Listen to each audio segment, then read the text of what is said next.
வணக்கம். இன்று புறங்கூறாமை அதிகாரத்தில் உள்ள குறட்பாக்களை ஒவ்வொன்றாக காண இருக்கிறோம். புறங்கூறாமைன்னு என்ன? ஒருவருக்கு முகத்திற்கு நேராக பேசாமல் முதுகுக்கு பின்னால் அவரை பற்றிய செயல்பாடுகளை விமர்சனம் செய்து கேலி செய்து சிரித்துவிட்டு அவரை நேராக பார்த்தா பவ்யமாக, ஐயோ சார் உங்களை சார் இப்போ தான் சார் பேசிகிட்டு இருந்தேன், நீங்கள் இவ்வளோ நல்லவர், உங்களை பற்றி தான் நாங்கள் பேசிக்கிட்டே இருந்தோம், அப்படி பொய் சொல்கிறோம்ல, அதுதான் புறங்கூறாமை. இந்த மாதிரியெல்லாம் நீங்கள் பழகாதீங்க, இது நல்ல பழக்கம் இல்லைன்னு வள்ளுவர் சொல்கிறார். ஐயா வள்ளுவ தாத்தாவே, உங்களை கும்பிட்டு கேட்குறேன், எங்களுக்கு இந்த புறம் சொல்லாமல் இருக்கவே முடியாதே. ஒருத்தரை பற்றி நாங்கள் குறை சொல்லி பேசினா மட்டும் எங்களுக்கு மனசுக்கு அவ்வளோ சந்தோஷமாக இருக்குமே, அதை போய் கெடுக்குறீங்களே, என்ன ஐயா நீங்கள் சொல்லி கொடுக்கறது? புறங்கூறாதேன்னு சொல்கிறது உங்களுக்கே நல்லா இருக்கா அப்படின்னு பல பேர் கேட்கிறார்கள்.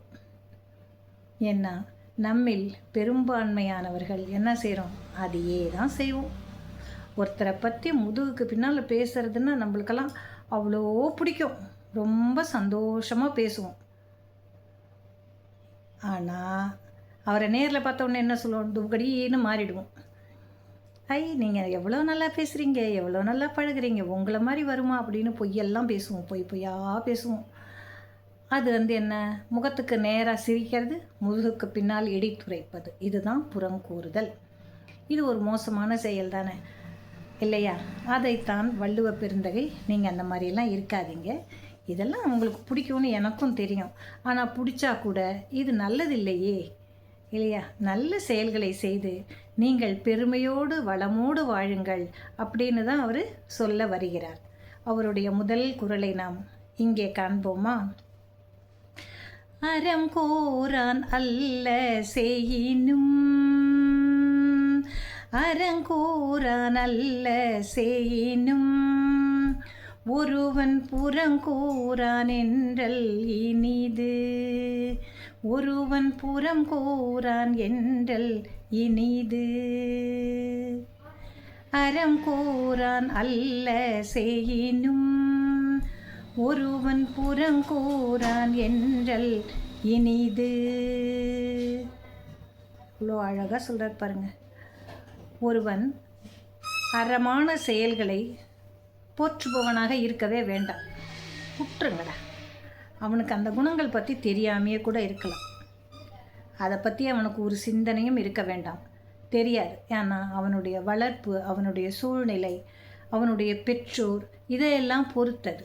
ஒழுக்கம் என்பது பெற்றவர்களையும் நம்முடன் கூடி பழகக்கூடியவர்களையும் நம்முடைய சமுதாயத்தையும் சூழ்ந்து இருக்கக்கூடிய ஒரு செயல், அதை பொறுத்துத்தான் குணங்கள் நமக்கு அமைகின்றன. சரிடா, அவன் அந்த மாதிரி ஒரு சூழ்நிலையிலே வளர்ந்துட்டு போகிறான், அறமே இல்லாத செயல்களே இருக்கக்கூடிய ஒரு கூட்டத்தில் அவன் இருந்தால் கூட ஒருவரை பற்றி புறம் கூறாமல் இருக்கிறான் அப்படின்னு சொன்னால் அதுவே அவனுக்கு சிறப்பு, அதுதான் அவனுக்கு நல்லதும் கூட. ஒழுக்கமான பண்புகளை ஒருவன் மேற்கொள்ளாமல் இருந்தாலும், அறச்செயல்களை பற்றி அறவே தெரியாமல் இருந்தாலும் போயிட்டு போகிற விட்டுருங்க. ஆனால் ஒருவரை முதுகுக்கு பின்னால் பேசுகிறான் அல்லவா, அந்த செயலை அவன் செய்யவில்லை என்றால் அது அவனுக்கு சிறப்பாக அமையும். அதுதான் வள்ளுவர் இங்கே சொல்கிறார். அப்போ நீங்களே பாருங்கள் எவ்வளவு அழகாக இந்த புறங்கூறாமையை அவர் நமக்கு கூறுகிறார். ஒருத்தரை பற்றி புரணி பேசுறது புறங்கூறாமை, அதானே? சரியா? நாம் அதை செய்யாமல் இருப்போமே. மற்ற அறச்செயல்கள் ஒழுக்கம் உனக்கு தெரியலன்னா கூட போனால் போதுடா, நீயே மாறிக்குவிடா. ஆனால் ஒருத்தரை பற்றி முதுகுக்கு பின்னால் பேசுகிற பற்றியா, அது இழிவான செயல், அது நீ தெரிந்து செய்யக்கூடிய ஒரு இழிச்செயல், அதனை நீ செய்யவில்லை என்றால் அதுவே உனக்கு சிறப்பினை தரும் என்று வள்ளுவ பெருந்தகை நமக்கு எடுத்துரைக்கிறார், இடைத்துரைக்கிறார். நாம் என்ன செய்வோம்? அந்த பண்புகளை மேற்கொள்ளுவதற்கு பழகுவோம். சரியா? நன்றி.